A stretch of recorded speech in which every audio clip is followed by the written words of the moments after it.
at which the council will be reacting to some issues raised in the EduWatch 2021 WASP Ghana Monitoring Report that was launched yesterday.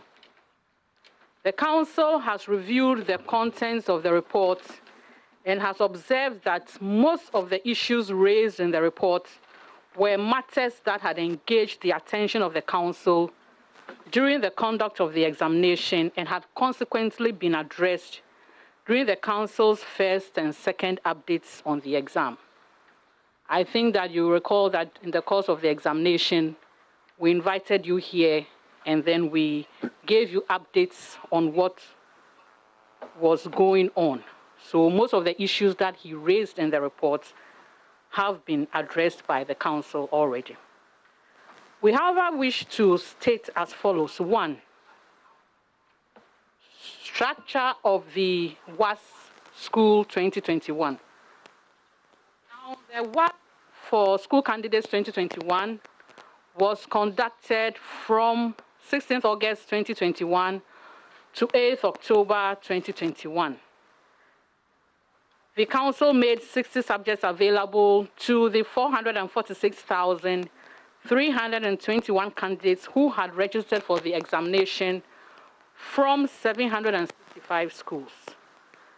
The subjects are assessed in different test formats. So we have objective, essay, oral, practical, and oral. That is for those who took the music subject, to measure candidates' capabilities and mastery of subject matter content. 42 of the papers were composite papers. And when we talk about composite papers, we mean that the question paper booklets contain both essay, paper 2, and objective, paper 1 questions. After candidates are admitted to the examination hall, they write paper 2 and thereafter continue with paper 1. That is for the composite paper. There is no break in between, and candidates do not move out of the examination hall. The candidates have access to both papers as soon as the question paper booklets are issued to them. There are, however, clear instructions to both supervisors and candidates on the administration of such tests, and we'll be showing you some copies of composite question paper booklets. Now, on schools monitored, the council would want to call attention to some inaccuracies contained in the EduWatch report to set the record straight. According to the report, and I quote, a sample frame of 100 schools from which EduWatch received information on alleged examination malpractices during the 2020 WASP was drawn, out of which 50 schools, which were examination centers, were purposively selected based on our ability to undertake a successful entry and monitoring, unquote. A list of 50 schools that were monitored was provided at page 30 of the report. So for those of you who have had the report, when you look at page 30, EduWatch provides a list of 50 schools that were monitored. One, we observed that one, in Sania Senior High School, that is number 12 on the list of schools, that was reported to have been monitored by EduWatch, does not currently exist. The school was closed down in January 2021. No candidate was registered by Insania Senior High School for the WASP School 2021. Neither was the school used as an examination center. So we do not know where his monitors went to monitor Insania Senior High School. Two, Beppo Soman's Muslims Senior High School, that is number 1 on the list of schools by EduWatch, is also not on the council's list of participating schools for the exam. Rather, the list of schools that we have for the examination includes Ghana Muslim Mission Schools, Beppo, so that is number 4. So we do not really know what he meant by listing Beppo Soman's Muslim Senior High School. And then he also has Ghana Muslim Mission School on his list. So I think that we'll need further clarification on that. Yet still, the council does not have any record of Kikam Senior High Technical School, that is number 14, on this list of schools for the WASP. So when we looked at the list of schools that Edward claims that they monitored, these schools are not on our list of schools that took part in the WASP. So we wish to ask Edward to give us further clarification, because we are taking note of some of the issues that he raised in the report. We wish to further state that the council has taken serious notice of the allegations made in the report of malpractices in certain schools, and will probe the issue further to ascertain the veracity or otherwise of the claims made. 3, papers purported to have leaked. So the Edwards report speaks about some papers that he purports to have leaked. And we wish to state that the reports claim that a total of 11 papers leaked during the examination. First of all, the term leaked or leakage, as applied to examinations conducted by the council, is a question of law and facts. Now to some specifics. 1, Foods and Nutrition Paper 3. This is one of the papers that Edward claimed leaked. And for those of you who were here when we had our first update, we addressed the issue of Foods and Nutrition Paper 3 and have done so on several occasions. And we find it baffling that Mr. Kofi Asare continues to refer to this paper as having leaked, when he was the very person that forwarded the fake paper to us. One wonders why Mr. Kofi Asare would send false information when he had the actual. 2, English Language 2 and Mathematics Elective 2. In the case of these two papers, the office had indicated in its second update that was addressed by the head of test administration, held on 23rd August 2021, that after scrutiny of the several versions received, we detected that extracts of the questions were included in the versions that had been received earlier by our monitoring team from various social media platforms and Telegram channels. So we invited you here to a press briefing on the 23rd of August, and we indicated that we had detected that extracts of the questions for these two papers, that is English Language 2 and Mathematics Elective 2, were included in versions that were received by our monitoring team from various social media platforms. We also indicated that Waec was going to deploy various internationally accepted assessment procedures and interventions to ensure credibility of the results for those papers. The council security tracked and arrested Jerusalem, that his real name is Godfrey Darko, the source of the handwritten questions for Mathematics Elective 2, and handed him over to the police. Investigations are ongoing. So we just want to state that the issue that Edward raised about English Language 2 and Mathematics Elective 2 have already been addressed by Waec. 3, Physics 2 and 1. On 15 September 2021, the council, as we are all aware, rescheduled Physics 2 and 1 because our underground intelligence picked up signals that the paper was compromised. The rescheduled paper was conducted successfully on 1st September 2021. So we also took action on the Physics 2 and 1 papers. Biology 3, Practical Alternative A. This is also one of the papers that Edward claims leaked. Practical instructions for Biology 3 were issued to schools on 3rd September 2021, 2 clear weeks ahead of the examination, to enable the schools to make adequate preparation for the paper. The instructions were in the schools as at the time of the alleged leakage on 12th and 16th September 2021. Mathematics Core 2 and 1, Economics 2, and Integrated Science 2. For all the above papers, a number of questions were posted on WhatsApp groups, rogue websites, and Telegram channels. Our checks indicated that they were fake. Marking of scripts is, however, ongoing, and any irregularities detected will be investigated and the scripts scrutinized. I think that in one of our previous updates, we indicated that before the conduct of any paper, you see a lot of versions of questions on social media, on WhatsApp, and on Telegram channels. So we receive quite a lot of them and we check. Our checks indicated for these 3 papers that I have mentioned earlier that they were fake. If EduWatch is claiming that these papers leaked, I believe that even as the marking of scripts is going on, any irregularities detected will be investigated and the scripts scrutinized. Chemistry 1. This is a composite paper, and I've already explained to you what we mean by composite papers. This is a composite paper. This means that Chemistry 2 and 1 were both in the same question paper booklet. On 28th September 2021, at 12:15 p.m., our depot started issuing Chemistry 2 and 1 to supervisors.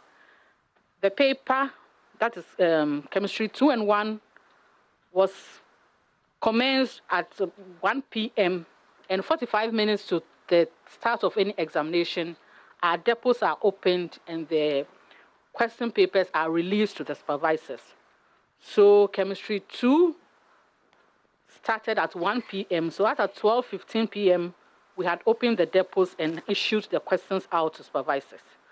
So as at 12:55 p.m., when EduWatch alleges that Chemistry 1 leaked, the composite paper, which contained both Chemistry 2, that is the essay, and Chemistry 1, the objective, had been distributed to candidates to enable them start work on Chemistry 2, which was scheduled for 1 p.m.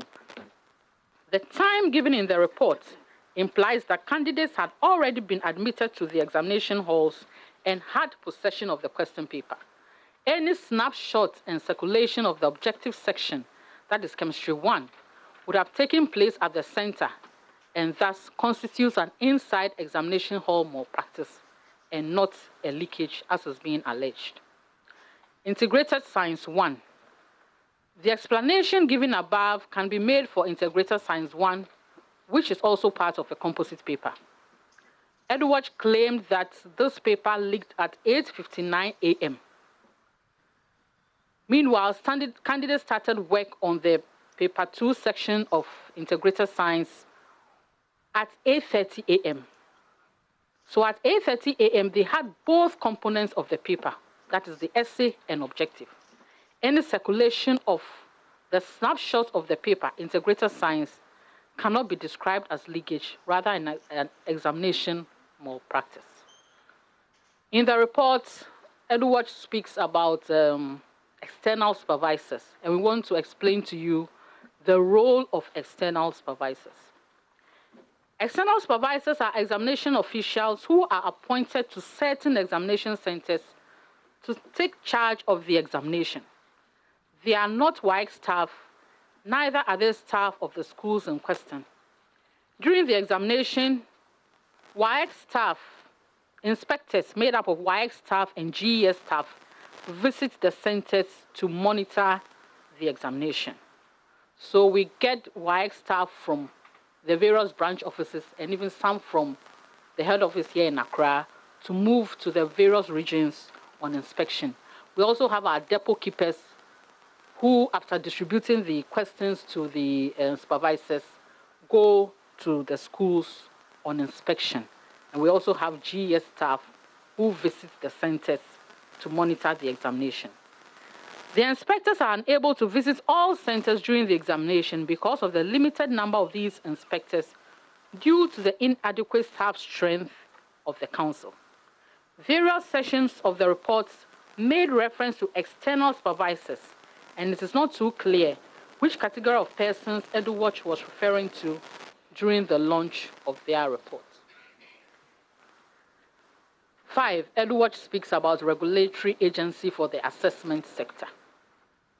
We wish to state that Waec is an international body regulated by council, which is composed of 34 distinguished personalities from all the 5 member countries of Waec. Article 6.2 of the convention states, every matter that comes before council for determination shall be decided by a majority of the votes of members present, except that council shall, wherever possible, determine matters before it by consensus. At the national level, the Council has a number of committees with its members drawn from both the public and private sectors. Before a decision is taken regarding the conduct of any examination, it is discussed and agreed at the committee level with final approval from the governing board. The Council then follows due process in executing the committee's recommendations. It is therefore inaccurate for EduWatch to state, and I quote, "Waec is an international organization, lacks accountable framework of governance, operates in a virtual monopoly in the public assessment space, which has no regulation or effective accountability to citizens." That is a false allegation. Number 6, he speaks about motivation to supervisors, and we wish to state as follows on refreshment allowance paid to supervisors and invigilators. The budgets presently operated by the Council only provides refreshment allowance per session for supervisors and invigilators. So what we give to supervisors and invigilators are not fees. We don't pay them for their services. We only give them refreshment allowance. Any additional allowance introduced would have to be factored into the budget, leading to an increase in the fees paid by candidates. The way forward. Looking forward, the Council has considered for implementation various interventions aimed at reducing human involvement in the question paper production value chain. This would include retooling the Council, and I think for those of you who may have seen the article by the very Reverend Dr. Olenu, he spoke about retooling the Council. It was in the Daily Graphic on Tuesday and yesterday, so I would encourage all of us to read it to get more understanding about Waec and about our processes. This would include retooling the Council, serialization, use of parallel tests, and making use of variable data printing, among others. In conclusion, we wish to reiterate that Waec is committed to the conduct of credible examinations in the public interest, despite the numerous challenges that we are confronted with in the conduct of examinations. Our doors remain open, and we welcome suggestions aimed at enabling us attain our vision to be a world-class examining body, adding value to the educational goals of its stakeholders. Sections of the EduWatch reports, such as the one that speaks about delayed commencement of some papers, will be given the needed attention. We wish to assure all our publics that we will continue to adopt innovative measures to improve our processes, especially in the fight against examination malpractice, including examination leakage. The Council is most grateful to the Ministry of Education, the Parliamentary Select Committee on Education, and the Joint Intelligence Committee of the Ministry of National Security for discussions and engagements aimed at finding lasting solutions to the canker of examination malfeasance. We also appreciate the Inspector General of Police and his team at the Cyber Unit of the CID for their role in investigations that are ongoing in line with various arrests that have been made. We are also thankful to our stakeholders, including you, the media, and members of the public, for the support given us to enable us execute our mandate. Thank you for your attention.